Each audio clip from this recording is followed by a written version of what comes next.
कृष्ण गौतम और आप देख रहे हैं दास सूत्र और मेरे साथ ही अतुल द्विवेदी और हम लोग काफ़ी दिनों बाद ऐसे एक साथ आए हैं आपसे मिलने के लिए। तो आए हैं, थोड़ा अलग है, नॉर्मल नहीं है, थोड़ा अलग है, लेकिन वजह है बहुत इंपॉर्टेंट जिसके लिए मैं और अतुल आपसे मुखातिब हो रहे हैं। अतुल, कुछ नॉर्मल नहीं है, कुछ नॉर्मलाइजेशन, ऐसा कुछ क्या? आपने बोल दिया ना, नॉर्मलाइजेशन समझ गए होंगे क्यों बैठे हुए हैं। ओके, सो टॉपिक आप समझ गए। हम नॉर्मलाइजेशन पे बात करेंगे, पूरे डिटेल में बात करेंगे। नॉर्मलाइजेशन क्या है, क्यों इस पर इतना हंगामा बरपा हुआ है, चाहे बिहार जहां से कहानी शुरू हुई, उत्तर प्रदेश और मध्य प्रदेश में भी ये बवाल मचता रहा है। अभी भले ही मध्य प्रदेश के लोग थोड़ा इसको भूल गए हों, लेकिन ये मुद्दा अक्सर मध्य प्रदेश में छाया रहा है। तो अतुल, हम नॉर्मलाइजेशन पे आज बात करेंगे, तो हम क्या क्या बताने वाले हैं अपने दर्शकों को? आज हम अपने दर्शकों को इस वीडियो में बताएंगे नॉर्मलाइजेशन है क्या, कैसे लागू होता है, क्या ट्रिक अपनाता है यूपीएससी अपने नॉर्मलाइजेशन में, और यूपीएससी पर इतना भरोसा क्यों है छात्रों को उसके नॉर्मलाइजेशन पर, लेकिन बाकी जो राज्यों के जो आयोग हैं वहां इतना भरोसा उम्मीदवार क्यों नहीं कर पा रहे हैं। आज इस पूरे वीडियो में हम आपसे पूरे विस्तार से बात करेंगे। बिल्कुल, कहानी शुरू हुई बिहार से। हाल के दिनों में 2-3 दिन पहले का घटनाक्रम है। खबरें भी आपने सुनी पढ़ी देखी होंगी। खान सर गिरफ्तार हो गए। क्यों गिरफ्तार हुए थे? क्योंकि वो बिहार में बीपीएससी यानी बिहार पब्लिक सर्विस कमीशन के फैसले के विरोध में छात्रों के साथ खड़े हो गए थे। वो नॉर्मलाइजेशन का विरोध कर रहे थे। काफी बवाल मचा, आपने देखा होगा, और ये पूरा मामला आप जानते ही होंगे। नहीं जानते तो थोड़ा बहुत हम इसमें समझाएंगे, लेकिन पूरी हम बात करने वाले हैं इस नॉर्मलाइजेशन की जलेबी पे कि आखिर ये जलेबी बनती कैसे है, बनाता कौन है, और इस जलेबी का उम्मीदवारों को क्या कितना कड़वा स्वाद चखना पड़ता है। उन सब चीजों पे हम बात करेंगे। तो अतुल, अभी एक नीट पीजी स्टूडेंट्स के लिए भी नॉर्मलाइजेशन मध्य प्रदेश में बड़ी आफत बन गया था। क्या है, आप हमारी ऑडियंस को थोड़ा मामला बताइए। देखिए, कल 9 दिसंबर को सुप्रीम कोर्ट नहीं, हाई कोर्ट जो है जबलपुर में, उसका एक ऑर्डर आता है नीट पीजी को लेकर, और हाई कोर्ट ये कहता है कि स्टेट की जो मेरिट है नीट पीजी को लेकर उसे फिर से बनाया जाए। अब फिर से क्यों बनाया जाए, तो हाई कोर्ट ने अपने फैसले में ये कहा कि जो नॉर्मलाइजेशन अपनाया गया था उस प्रोसेस में वो सही नहीं है, उससे उम्मीदवारों को नुकसान हुआ है। कुछ डॉक्टर उम्मीदवार इस याचिका को लेकर हाई कोर्ट गए थे और हाई कोर्ट ने उनके पक्ष में फैसला देते हुए ये कहा कि सरकार स्टेट की मेरिट लिस्ट फिर से बनाए। इसीलिए अब वो जो रिजल्ट है वो फिर से जारी किया जाएगा, और उसी रिजल्ट को लेकर के मध्य प्रदेश में अब एक बार फिर से बहस शुरू हो चुकी है कि नॉर्मलाइजेशन आखिर किस हद तक सही है। हाल ही में हुई घटनाओं की अगर हम बात करें तो बिहार का हंगामा तो आपको पता ही है। दरअसल बिहार में हुआ ये कि बिहार लोक सेवा आयोग की 70वीं संयुक्त प्रतियोगी परीक्षा में नॉर्मलाइजेशन लागू होने वाला है, इसकी जानकारी सामने आ गई। अब जब जानकारी सामने आई तो हजारों की संख्या में अभ्यर्थी राजधानी पटना में बीपीएससी ऑफिस के बाहर जमा हो गए और प्रदर्शन करने लगे, और इनकी एक ही मांग थी कि नॉर्मलाइजेशन लागू ना किया जाए। लेकिन उस वक्त बीपीएससी अपने फैसले पर डटा रहा और बार बार यही कहता रहा कि ऐसा कुछ नहीं होगा। लेकिन बाद में बीपीएससी ने अपना फैसला वापस लिया और ये कहा कि 70वीं सीसीई परीक्षा पुराने फॉर्मेट में ही होगी, उसमें नॉर्मलाइजेशन लागू नहीं किया जाएगा। लेकिन अभ्यर्थी तब तक डटे रहे जब तक उन्हें ये पूरा आश्वासन नहीं हो गया कि बीपीएससी वाकई में इस फैसले को वापस लेने वाला है। और इस पूरे प्रदर्शन में उम्मीदवारों का साथ दिया था खान सर जैसे जाने माने शिक्षकों ने, जिसकी वजह से बीपीएससी को इस फैसले को वापस लेना पड़ा। लेकिन इसी बीच वापस हम आते हैं, मध्य प्रदेश हाईकोर्ट ने जो नीट पीजी की मेरिट लिस्ट पर फैसला दिया है, तो जाहिर सी बात है मध्य प्रदेश में भी अब चर्चा तो होगी ही। तो आपको बता दें कि यूपीएससी, यूपीपीएससी और एमपीपीएससी, यहां तक कि ईएसबी यानी कर्मचारी चयन मंडल में भी नॉर्मलाइजेशन लागू होता है, लेकिन उनमें अंतर होता है। हम बात आगे बढ़ाएंगे, उसके पहले यूपीपीसीएस के भी एक फैसले का विरोध हुआ था, वो बात आपको राम बताएंगे। हाँ अतुल, बिल्कुल। बीते दिनों उत्तर प्रदेश लोक सेवा आयोग यानी यूपीपीएससी ने यूपीसीएस प्रीलिम्स 2024 और आरओ 2023 की परीक्षा में नॉर्मलाइजेशन सिस्टम लागू करने के लिए एक नोटिस जारी किया था। अब नोटिस क्या है उस पर भी हम बात करेंगे, लेकिन उससे पहले आपको बता दें कि इस पर बड़ा बवाल मच गया था, एक बड़ा आंदोलन हुआ था। इसके चलते यूपी पीसीएस परीक्षा एक ही दिन कराने का फैसला लिया गया। अब यहां जरा सा आपको यह जानना भी जरूरी है कि संघ लोक सेवा आयोग यानी यूपीएससी भी केंद्रीय भर्ती की मुख्य परीक्षाओं में नॉर्मलाइजेशन का इस्तेमाल करता है। अब वो कैसे करता है वो भी आपको बताएंगे, लेकिन पहले ये जानिए कि आखिर ये नॉर्मलाइजेशन क्या बला है। अतुल, नॉर्मलाइजेशन सिस्टम 2 या इससे ज्यादा दिन तक 2 या इससे ज्यादा शिफ्ट में होने वाली एक ही परीक्षा के लिए लागू होता है। इसमें परीक्षा के बाद वैल्यूएशन के लिए परसेंटाइल को आधार बनाया जाता है, लेकिन एक दिन में होने वाली किसी भी प्रतियोगी परीक्षा में यह व्यवस्था लागू नहीं की जाती है। कोई परीक्षा जब अलग अलग दिन आयोजित की जाती है तो उसके लिए क्वेश्चन भी अलग अलग बनाए जाते हैं। ऐसे में हर दिन होने वाली परीक्षा में सवाल भी अलग अलग होते हैं, इसीलिए इस बात की संभावना बढ़ जाती है कि कोई क्वेश्चन पेपर कठिन हो सकता है, कोई आसान हो सकता है। अगर इसे थोड़ा और आसान शब्दों में कहें तो पेपर के डिफिकल्टी होने के जो लेवल होता है उसमें अंतर हो सकता है। इसी अंतर को खत्म करने के लिए नॉर्मलाइजेशन सिस्टम लागू किया जाता है।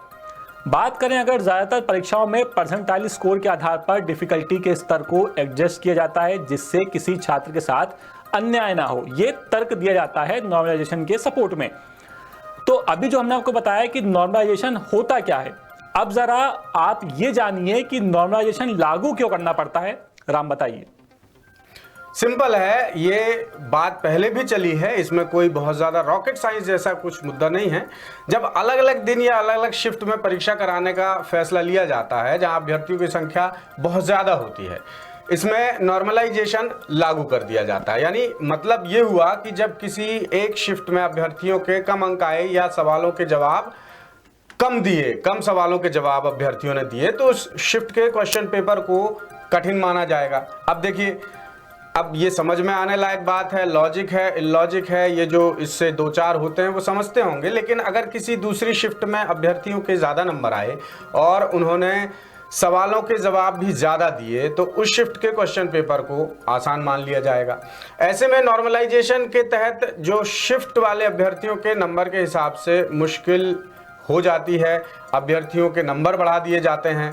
बात अगर फायदे और नुकसान की करें तो जो अभ्यर्थी नॉर्मलाइजेशन का विरोध कर रहे हैं उनकी बात भी हमें सुनना चाहिए। अतुल, क्या कहते हैं वो बताइए जरा। अभ्यर्थी जाहिर सी बात है सिर्फ एक बात ये कहते हैं कि आयोग की परीक्षाओं में कई बार सवाल ही गलत पूछ लिए जाते हैं। अगर किसी एक शिफ्ट की तुलना में दूसरे शिफ्ट की परीक्षा में ज्यादा सवाल गलत हुए तो उनको कैसे पता चलेगा कि कितना नंबर मिला। इसके अलावा परसेंटाइल निकालने का फॉर्मूला भी एक शिफ्ट में परीक्षा में शामिल हुए छात्रों की संख्या के आधार पर निर्भर होता है। अगर किसी शिफ्ट में कम अभ्यर्थी शामिल हुए और उनके नंबर भी कम आए तो उस शिफ्ट की परीक्षा के क्वेश्चन पेपर को कठिन मान लिया जाएगा। मतलब गजब तर्क है। अगर उसको जवाब नहीं आता, उसने जवाब नहीं दिया तो आप ये मान लेंगे कि जो क्वेश्चन पेपर है बहुत डिफिकल्ट है और उनके नंबर बढ़ा दिए जाएंगे। ऐसे ही किसी शिफ्ट में ज्यादा अभ्यर्थी आए और उनके क्वेश्चन पेपर कठिन होने के बावजूद अगर उन्हें अच्छे अंक आए तो उनको कोई फायदा नहीं मिलेगा। उम्मीदवारों की सबसे बड़ी टेंशन ही यही है कि ये लॉजिक कौन सा है। मतलब अगर मैं पढ़ के जा रहा हूं, मुझे सब कुछ आता है, मैंने जवाब दिया, मेरे नंबर अच्छे आए, लेकिन जब रिजल्ट आता है तो मालूम पड़ता है कि मेरे नंबर तो उससे भी कम हो गए जो मेरे से काफी पीछे था। बिल्कुल। अब शायद अभ्यर्थियों का तर्क ये भी हो सकता है कि किसी शिफ्ट का क्वेश्चन पेपर कठिन हो मगर उसमें शामिल किसी अभ्यर्थी को जवाब आते हैं तो उसे नंबर मिलेंगे ही।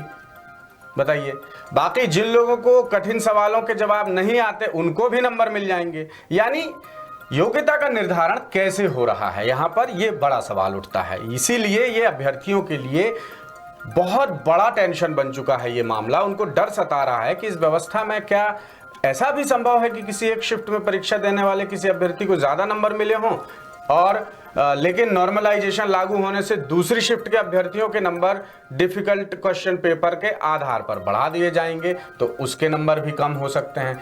मतलब ये बहुत घूमी हुई जलेबी है, इसलिए मैंने जलेबी कहा था शुरू में इस मुद्दे को कि इसमें ऐसे पैच हैं जो आप अपनी आंखों से देख पा रहे हैं, आप अपने आंखों से पढ़ पा रहे हैं, पर जब आप सुनते हैं तो आपको झटका सा लगता है कि ऐसा भी होता है क्या, ये कौन सा रूल है।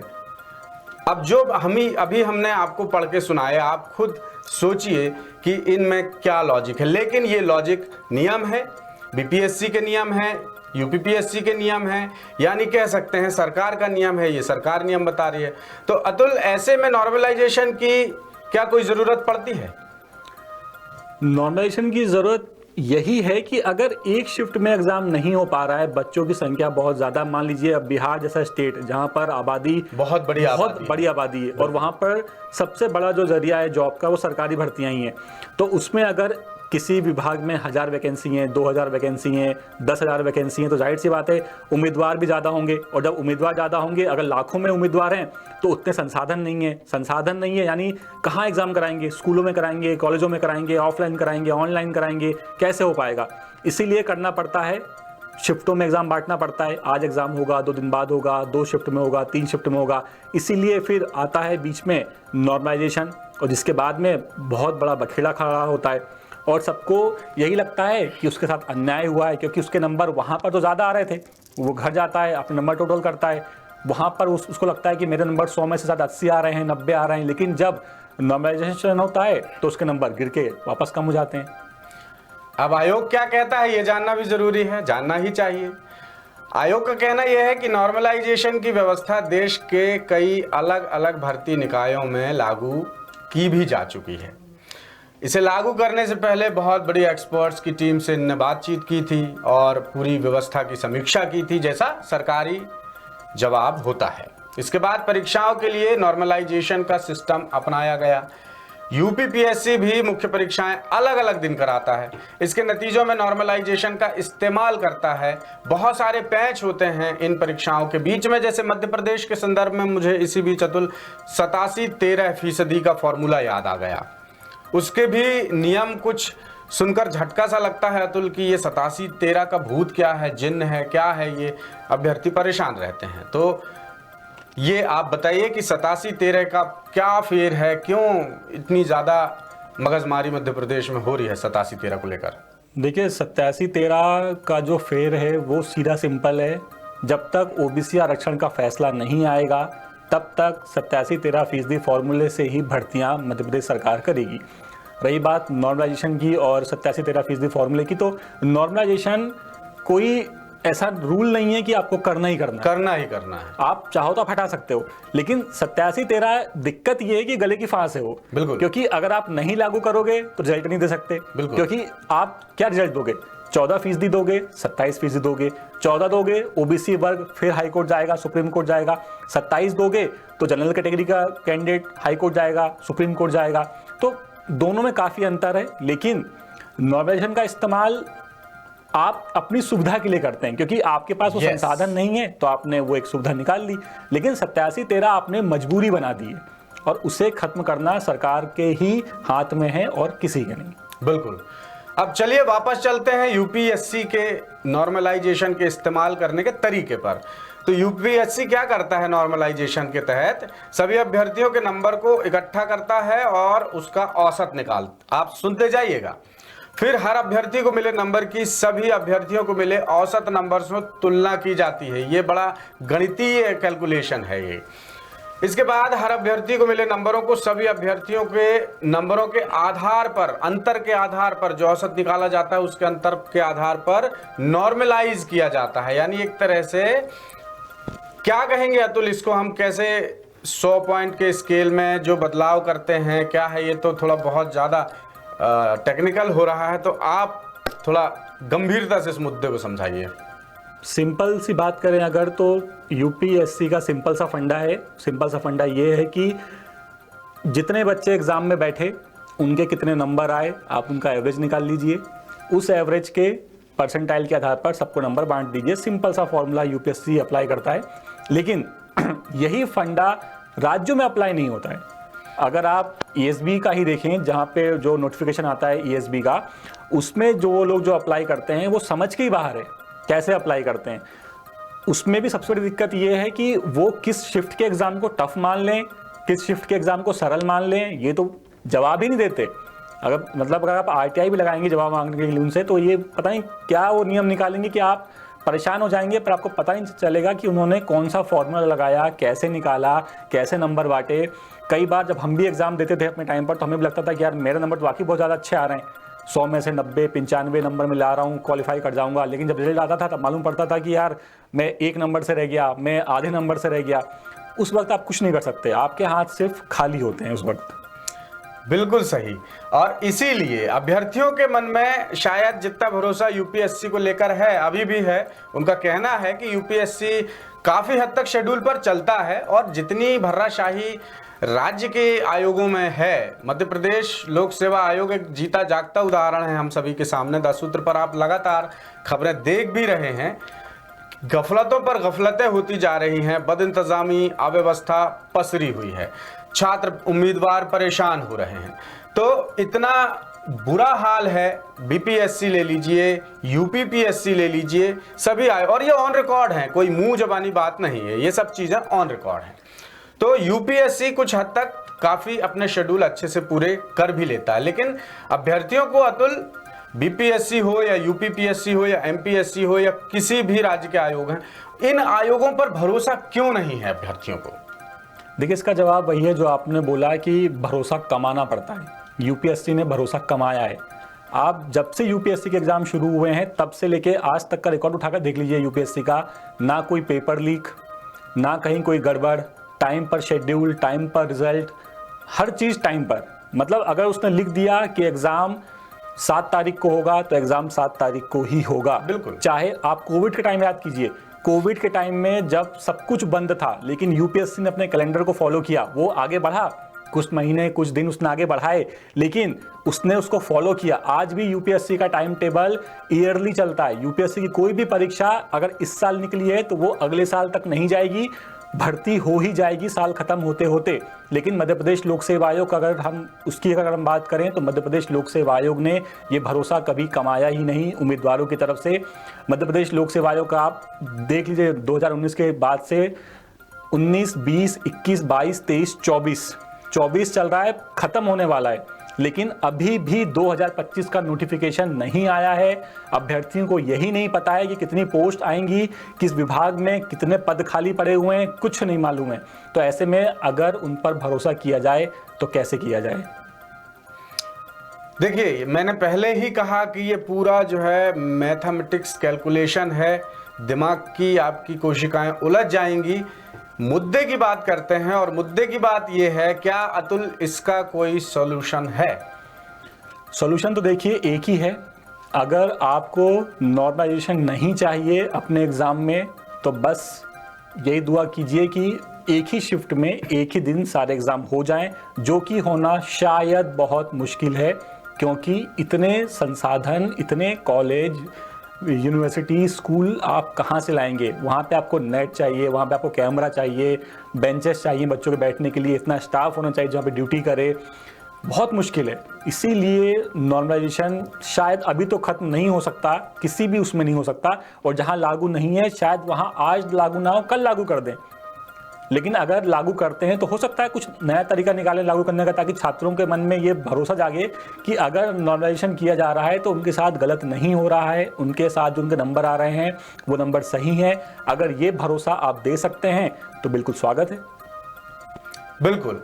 तो नॉर्मलाइजेशन समझना, समझा पाना एकदम नॉर्मल तो नहीं है, थोड़ा एबनॉर्मल है, क्योंकि इसमें इतनी पेचीदगियां हैं, नियम और कायदों की इतनी लड़ियां लिपटी हुई हैं कि अभ्यर्थी खोलते खोलते परेशान हो जाते हैं। और अभ्यर्थियों के साथ परेशान होते हैं उनसे आशा रखने वाले लोग, उनके चाहने वाले, उनके परिवार के लोग, जो एक युवा उम्मीदवार को बहुत तेज़ी से अपने सपने के लिए भागते हुए वो देखते हैं। और जब वो ये देखते हैं कि उनका भाई, भतीजा, बेटा, बेटी, बहू किसी लाइन में खड़े होकर सरकारी नौकरी का फॉर्म भर रहे हैं, मेहनत कर रहे हैं, पसीना बहा रहे हैं, उसके बाद एक दिन ये नज़ारा भी देखने मिलता है कि वही भाई, भतीजा, बेटा, बेटी, बहू किसी सरकारी दफ्तर के गेट के बाहर खड़े होकर मार खा रहे होते हैं, पुलिस की लाठियां खा रहे होते हैं।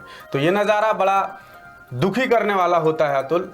एक पत्रकार के रूप में भी अगर हम खबरें कवर करते हैं, हम लगातार इन चीज़ों से अपडेट रहते हैं, तो कहीं ना कहीं एक पत्रकार के तौर पर भी ये सोचने को मजबूर होता है दिमाग कि नॉर्मलाइजेशन जैसे एबनॉर्मल रूल्स आखिर क्या सोचकर बनाए जाते होंगे।